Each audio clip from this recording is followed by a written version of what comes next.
There is a feeling that comes when you look at something you have made, and it seems wrong. The brush slips, the line breaks, and the voice in your head says, "There.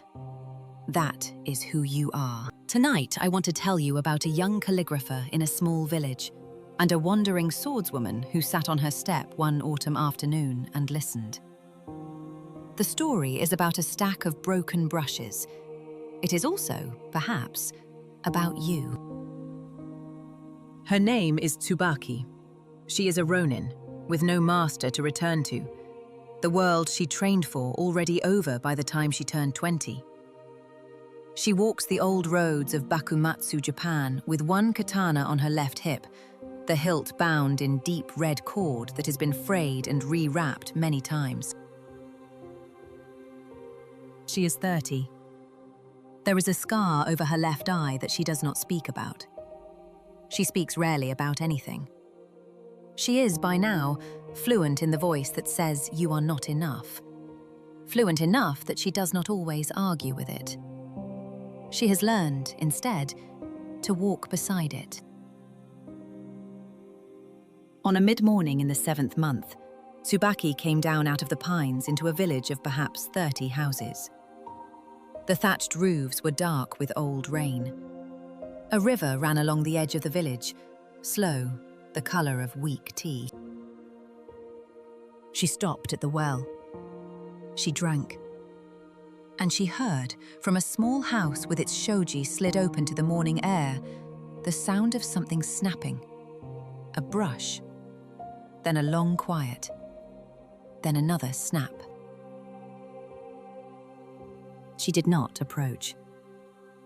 She sat down on the low stone step of the empty house opposite, slipped the saya from her hip, and laid the katana across her lap.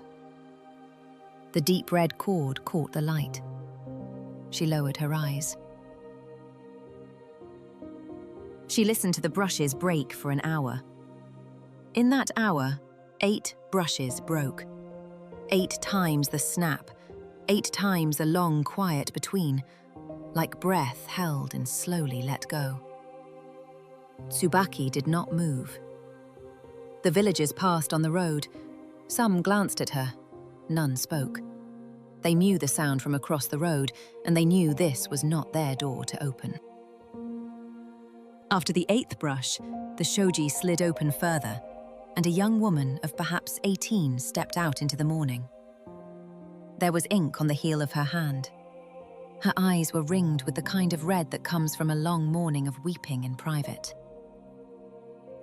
She did not see Tsubaki at first. She walked to the river and washed the ink from her hand and watched the water carry it away in a faint, dark thread. She walked back. Only then did she notice the wandering swordswoman seated across the road. She bowed, embarrassed. She turned to go inside. Tsubaki rose, quietly, deliberately. She lifted the saya from her lap and slid the katana back through her sash. She crossed the road. She stopped at the threshold and bowed, low and patient. She did not speak. She did not need to. The young woman, hesitant, stepped aside. Tsubaki slipped out of her zori at the door and went, soundlessly, into the small, dim room. The floor was strewn with parchment, each sheet bearing 1 or 2 characters in black ink. Some with a character for strength, some for quiet, some for home.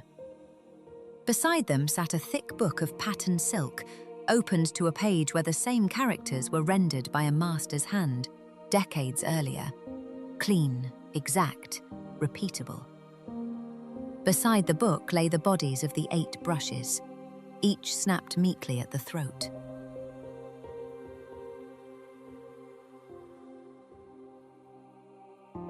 Tsubaki knelt. She did not touch the master's book. She lifted, instead, one of the young woman's parchments by its edges, the way one might lift a sleeping child. She looked at it for a long time. Then she lowered it. She lifted the master's book and turned it toward the light. Then she set it down again, beside the parchment in her hand. The young woman, kneeling now in the doorway, watched her own work being measured against the perfect example, and she pressed her hands flat against her knees, waiting for the verdict she had been giving herself every morning for a year. But Tsubaki was not comparing them in the way the young woman feared. She was looking at something else. She was looking the way a swordswoman learns to look, at where the breath was in each thing. When she finally spoke, she did not speak about the parchment in her hand. She tapped a finger gently on the master's open book. These ones cannot breathe. The young woman did not understand. She leaned forward. Tsubaki turned the parchment in her hand toward the light. This one, here, the line wavers. The ink is heavier where you doubted, lighter where you let it go. This one is alive. And the young woman saw it then. The thing that had been hidden behind a year of comparison. The master's characters were beautiful. Tsubaki was not denying that. But they had been written so many thousands of times that the master's hand had stopped shaking. They had stopped breathing. They had become a kind of grave marker for the moment, decades earlier, when language had been alive in him. The young woman's wrong characters were full of breath. Each one was a small, present, embarrassing, perfect record of a person trying. Tsubaki laid the parchment back down on the floor, exactly as she had found it. She rose. She did not stay for tea. She did not give a longer lesson. She bowed deeply once to the young woman and her broken brushes. Then she stepped back into her zori at the door and walked out into the village and back into the pines. The young woman did not call after her. She knelt on the floor where Tsubaki had knelt. She picked up one of her own parchments. She looked at it now without the master's book beside it. She looked at the line that wavered. She looked at the place where the ink had pooled because she had hesitated. She could see, suddenly, where she had been alive on the page. She picked up an unbroken brush. What you make on the day your hand shakes is not a failure of your hand. It is a record of your hand being there, on that day, at that hour, in that exact and unrepeatable arrangement of doubt and care. The voice that holds your work next to a perfect example and says yours is wrong. That voice is comparing you to something that is no longer breathing. The book on the shelf has stopped shaking. You have not.